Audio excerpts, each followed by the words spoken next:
नमस्कार साथियों, स्वागत है आप सभी का श्वेता's पोएटिक वर्ल्ड में। मैं श्वेता विशाल झा आज आपके लिए लेकर आई हूँ हिंदी साहित्य के महान लेखक प्रेमचंद की कालजयी कहानी पूस की रात।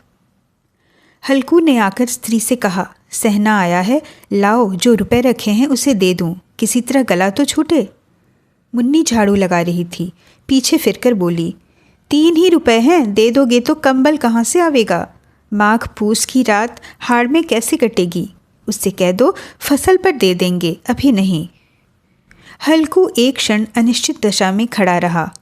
पूस सिर पर आ गया, कंबल के बिना हाड़ में रात को वह किसी तरह सो नहीं सकता। मगर सहना मानेगा नहीं, घुड़कियाँ जमावेगा, गालियाँ देगा, बला से जाड़ों में मरेंगे, बला तो सिर से टल जाएगी। ये सोचता हुआ वह अपना भारी भरकम डॉल लिए हुए, जो उसके नाम को झूठ सिद्ध करता था, स्त्री के समीप आ गया और खुशामद करके बोला, दे दे, गला तो छूटे, कंबल के लिए कोई दूसरा उपाय सोचूंगा। मुन्नी उसके पास से दूर हट गई और आंखें तरेरती हुई बोली, कर चुके दूसरा उपाय, जरा सुनूं तो कौन सा उपाय करोगे। कोई खैरात दे देगा कंबल, ना जान कितनी बाकी है जो किसी तरह चुकने ही नहीं आती। मैं कहती हूँ तुम क्यों नहीं खेती छोड़ देते, मर मर कर काम करो, उपज हो तो बाकी दे दो। चलो छुट्टी हुई, बाकी चुकाने के लिए ही तो हमारा जन्म हुआ है। पेट के लिए मजूरी करो, ऐसी खेती से बाज आएं। मैं रुपए ना दूंगी। हल्कू उदास होकर बोला, तो क्या गाली खाऊं। मुन्नी ने तड़प कर कहा, गाली क्यों देगा, क्या उसका राज है। मगर ये कहने के साथ ही उसकी तनी हुई भौहें ढीली पड़ गईं। हल्कू के उस वाक्य में जो कठोर सत्य था, वो मानो एक भीषण जंतु की भांति उसे घूर रहा था। उसने जाकर आले पर से रुपए निकाले और लाकर हल्कू के हाथ पर रख दिए। फिर बोली, तुम छोड़ दो अब से खेती, मजूरी में सुख से एक रोटी तो खाने को मिलेगी, किसी की धौंस तो ना रहेगी। अच्छी खेती है, मजूरी करके लाओ, वह भी उसी में झोंक दो, उस पर धौंस। हल्कू ने रुपए लिए और इस तरह बाहर चला मानो अपना हृदय निकाल कर देने जा रहा हो। उसने मजूरी से एक एक पैसा काट कर 3 रुपए कंबल के लिए जमा किए थे। वो आज निकले जा रहे थे। एक एक पग के साथ उसका मस्तक दीनता के भार से दबा जा रहा था। पूस की अंधेरी रात, आकाश पर तारे भी ठिठुरते हुए मालूम होते थे। हल्कू अपने खेत के किनारे ऊख के पत्तों की एक छतरी के नीचे बांस के खटाले पर अपनी पुरानी गाढ़े की चादर ओढ़े पड़ा कांप रहा था। खाट के नीचे उसका संगी कुत्ता जबरा पेट से मुंह डाले सर्दी से कूं-कूं कर रहा था। 2 में से एक को भी नींद नहीं आ रही थी। हल्कू ने घुटनों को गर्दन में चिपकाते हुए कहा, क्यों जबरा, जाड़ा लगता है। कहता तो था घर में पुआल पर लेटा रह, तो यहाँ क्या लेने आए थे। अब खाओ ठंड, मैं क्या करूँ। जानते थे मैं यहाँ हलवा पूरी खाने आ रहा हूँ, दौड़े दौड़े आगे आगे चले आए, अब रो नानी के नाम को। जबरा ने पड़े पड़े दुम हिलाई और अपनी कूकू को दीर्घ बनाता हुआ कहा, कल से मत आना मेरे साथ, नहीं तो ठंडे हो जाओगे। ये डांड पछुआ ना जाने कहाँ से बर्फ़ लिए आ रही है। उठूं फिर एक चिलम भरूं, किसी तरह रात तो कटे। 8 चिलम तो पी चुका। ये खेती का मज़ा है। और एक भगवान ने ऐसे पड़े हैं जिनके पास जाड़ा आए तो गर्मी से घबरा कर भागे। मोटे मोटे गद्दे, लिहाफ, कंबल, मजाल है जाड़े का गुज़र हो जाए। तकदीर की खूबी, मजूरी हम करें, मज़ा दूसरे लूटें। हल्कू उठा, गड्ढे में से ज़रा सी आग निकाल कर चिलम भरी। जबरा भी उठ बैठा। हल्कू ने चिलम पीते हुए कहा, पिएगा चिलम, जाड़ा तो क्या जाता है, हाँ ज़रा मन बदल जाता है। जबरा ने उनके मुँह की ओर प्रेम से छलकती हुई आँखों से देखा। हल्कू, आज और जाड़ा खा ले, कल से मैं यहाँ पुआल बिछा दूँगा, उसी में घुसकर बैठना, तब जाड़ा ना लगेगा। जबरा ने अपने पंजे उसके घुटनों पे रख दिए और उसके मुंह के पास अपना मुंह ले गया। हल्कू को उसकी गर्म सांस लगी। चिलम पीकर हल्कू फिर लेटा और निश्चय करके लेटा कि चाहे कुछ हो अब की सो जाऊंगा। पर एक ही क्षण में उसके हृदय में कंपन होने लगा। कभी इस करवट लेटता, कभी उस करवट, पर जाड़ा किसी पिशाच की भांति उसकी छाती को दबाए हुए था। जब किसी तरह ना रहा गया, उसने जबरा को धीरे से उठाया और उसके सिर को थपथपाकर उसे अपनी गोद में सुला लिया। कुत्ते की देह से जाने कैसी दुर्गंध आ रही थी, पर वह उसे अपनी गोद में चिपटाए हुए ऐसे सुख का अनुभव कर रहा था जो इधर महीनों से उसे ना मिला था। जबरा शायद ये समझ रहा था कि स्वर्ग यही है, और हल्कू की पवित्र आत्मा में तो उस कुत्ते के प्रति घृणा की गंध तक न थी। अपने किसी अभिन्न मित्र या भाई को भी वह इतनी ही तत्परता से गले न लगाता। वह अपनी दीनता से आहत न था जिसने आज उसे इस दशा को पहुंचा दिया। नहीं, इस अनोखी मैत्री ने जैसे उसकी आत्मा के सब द्वार खोल दिए थे और उनका एक एक अणु प्रकाश से चमक रहा था। सहसा जबरा ने किसी जानवर की आहट पाई। इस विशेष आत्मीयता ने उसमें एक नई स्फूर्ति पैदा कर दी थी जो हवा के ठंडे झोंकों को तुच्छ समझती थी। वह झपटकर उठा और छपरी से बाहर आकर भूंकने लगा। हल्कू ने उसे कई बार चुमकार कर बुलाया, पर वह उसके पास न आया। हाड़ में चारों तरफ दौड़ दौड़ कर भूंकता रहा। एक क्षण के लिए भी आ जाता तो तुरंत ही फिर दौड़ता। कर्तव्य उसके हृदय में अरमान की भांति ही उछल रहा था। 3 घंटा और गुजर गया। रात ने शीत को हवा से धधकाना शुरू किया। हल्कू उठ बैठा और दोनों घुटनों को छाती से मिलाकर सिर को उसमें छिपा लिया। फिर भी ठंड कम न हुई। ऐसा जान पड़ता था सारा रक्त जम गया है। धमनियों में रक्त की जगह हिम बह रहा है। उसने झुककर आकाश की ओर देखा। अभी कितनी रात बाकी है। सप्तऋषि अभी आकाश में आधे भी नहीं चढ़े। ऊपर आ जाएंगे तब कहीं सवेरा होगा। अभी पहर से ऊपर रात है। हल्कू के खेत से कोई एक गोली के टप्पे पर आमों का एक बाग था। पतझड़ शुरू हो गया था।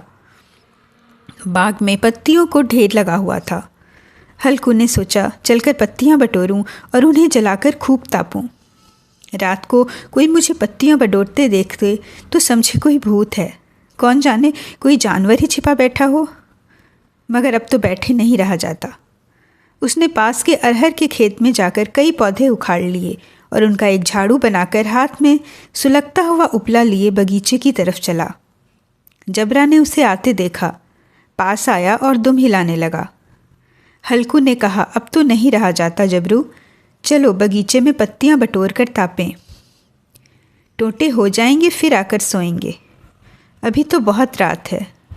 जबरा ने कूकू करके सहमति प्रकट की और आगे बगीचे की ओर चला। बगीचे में खूब अंधेरा छाया हुआ था और अंधकार में निर्दय पवन पत्तियों को कुचलते हुए चली जाती थी। वृक्षों से ओस की बूंदें टप टप नीचे टपक रही थीं। एकाएक झोंका मेहंदी के फूलों की खुशबू लिए हुए आया।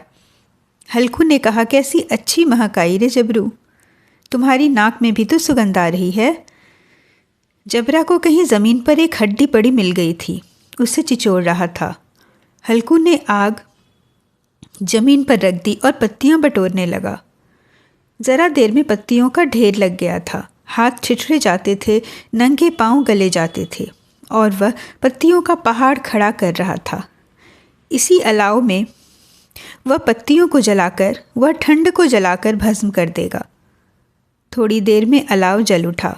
उसकी लौ ऊपर वाले वृक्ष की पत्तियों को छू छू कर भागने लगी। उस अस्थिर प्रकाश में बगीचे के विशाल वृक्ष ऐसे मालूम होते थे मानो उस अथाह अंधकार को वह अपने सिरों पर संभाले हुए हों। अंधकार के उस अनंत सागर में यह प्रकाश एक नौका के समान हिलता मचलता हुआ जान पड़ता था। हल्कू अलाव के सामने बैठा आग ताप रहा था। एक क्षण में उसने दोहर उतारकर बगल में दबा ली। दोनों पांव फैला दिए मानो ठंड को ललकार रहा हो। तेरे जी में जो आए सो कर। ठंड की असीम शक्ति पर विजय पाकर वह विजय गर्व को हृदय में छिपा न सकता था। उसने जबरा से कहा, क्यों जब्बर, अब ठंड नहीं लग रही है? जब्बर ने खूं खूं करके मानो कहा, अब क्या ठंड लगती ही रहेगी? पहले से यह उपाय ना सूझा, नहीं तो इतनी ठंड क्यों खाते? जब्बर ने पूंछ हिलाई। अच्छा आओ इस अलाव को कूद कर पार करें, देखें कौन निकल जाता है। अगर जल गए बच्चा तो मैं दवा ना करूँगा। जब्बर ने उस अग्नि राशि की ओर कातर नेत्रों से देखा। मुन्नी से कल ना कह देना, कहीं लड़ाई करेगी। यह कहता हुआ वह उछला और उस अलाव के ऊपर से साफ निकल गया। पैरों में जरा लपट लगी, पर वह कोई बात न थी। जबरा आग के गिर्द घूमकर उसके पास आ खड़ा हुआ। हल्कू ने कहा, चलो चलो, इसकी सही नहीं, ऊपर से कूद कर आओ। वह फिर कूदा और अलाव के इस पार आ गया। 4 पत्तियां जल चुकी थीं। बगीचे में फिर अंधेरा छा गया था। राख के नीचे कुछ कुछ आग बाकी थी, जो हवा का झोंका आ जाने पर जरा जाग उठती थी, पर एक क्षण में फिर आंखें बंद कर लेती थी। हल्कू ने फिर चादर ओढ़ ली और गर्म राख के पास बैठा हुआ एक गीत गुनगुनाने लगा। उसके बदन में गर्मी आ गई थी, पर ज्यों-ज्यों शीत बढ़ती जाती थी उसे आलस्य दबाए लेता था। जबरा जोर से भौंककर खेत की ओर भागा। हल्कू को ऐसा मालूम हुआ कि जानवरों का एक झुंड खेत में आया है। शायद नील गायों का झुंड था। उनके कूदने दौड़ने की आवाज़ें साफ कान में आ रही थीं। फिर ऐसा मालूम हुआ कि खेत में चर रही हैं। उनके चबाने की आवाज़ चर चर सुनाई देने लगी। उसने दिल में कहा, नहीं, जबरा के होते कोई जानवर खेत में नहीं आ सकता। नोच ही डाले। मुझे भ्रम हो रहा है। कहाँ? अब तो कुछ भी नहीं सुनाई देता। मुझे भी कैसा धोखा हुआ। उसने जोर से आवाज़ लगाई, जबरा, जबरा। जबरा भूंकता रहा, उसके पास न आया। फिर खेत के चरे जाने की आहट मिली। अब वह अपने को धोखा न दे सका। उसे अपनी जगह से हिलना जहर लग रहा था। कैसा दंदाया हुआ बैठा था। इस जाड़े पाले में खेत में जाना, जानवरों के बीच दौड़ना असह्य जान पड़ा। वह अपनी जगह से ना हिला। उसने जोर से आवाज़ लगाई, हिलो हिलो हिलो। जबरा फिर भूंक उठा। जानवर खेत चर रहे थे। फसल तैयार है, कैसी अच्छी खेती थी, पर ये दुष्ट जानवर उसका सर्वनाश किए डालते हैं। हल्कू पक्का इरादा करके उठा और 2-3 कदम चला, पर एकाएक हवा का ऐसा ठंडा छुभने वाला बिच्छू के डंक सा झोंका लगा कि वह फिर बुझते हुए अलाव के पास आ बैठा और राख को कुरेद कर अपनी ठंडी देह को गरमाने लगा। जबरा अपना गला फाड़ डालता था। नील गायें खेत का सफाया किए डालती थी और हल्कू गर्म राख के पास शांत बैठा हुआ था। अकर्मण्य ताने रस्सियों की भांति उसे चारों तरफ से जकड़ रखा था। उसी राख के पास गर्म जमीन पे वो चादर ओढ़ के सो गया। सवेरे जब उसकी नींद खुली तब चारों तरफ धूप फैल गई थी और मुन्नी कह रही थी, क्या आज सोते ही रहोगे? तुम यहाँ आकर रम गए और उधर सारा खेत चौपट हो गया। हल्कू ने उठकर कहा, क्या तू खेत से होकर आ रही है? मुन्नी बोली, हाँ, सारे खेत का सत्यानाश हो गया। भला ऐसे भी कोई सोता है? तुम्हारे यहाँ मड़ैया डालने से क्या हुआ? हल्कू ने बहाना किया, मैं मरते मरते बचा, तुझे अपने खेत की पड़ी है। पेट में ऐसा दर्द हुआ कि मैं ही जानता हूँ। दोनों फिर खेत की डांड पर आए। देखा सारा खेत रौंदा पड़ा है और जबरा मड़ैया के नीचे चित लेटा है, मानो प्राण ही ना हो। दोनों खेत की दशा देख रहे थे। मुन्नी के मुख पर उदासी छाई थी, पर हल्कू प्रसन्न था। मुन्नी ने चिंतित होकर कहा, अब मजूरी करके माल गुजारी भरनी पड़ेगी। हल्कू ने प्रसन्न मुख से कहा, रात को ठंड में यहाँ सोना तो ना पड़ेगा। तो दोस्तों, ये थी प्रेमचंद की अमर कहानी पूस की रात। अगर आपको ये पाठ पसंद आया हो तो चैनल को लाइक, शेयर और सब्सक्राइब ज़रूर करें और मैं आपको इसी तरह की साहित्यिक, भावनात्मक और प्रेरणादायक कहानियाँ सुनाती रहूँगी। धन्यवाद। जुड़े रहिए श्वेता's पोएटिक वर्ल्ड से।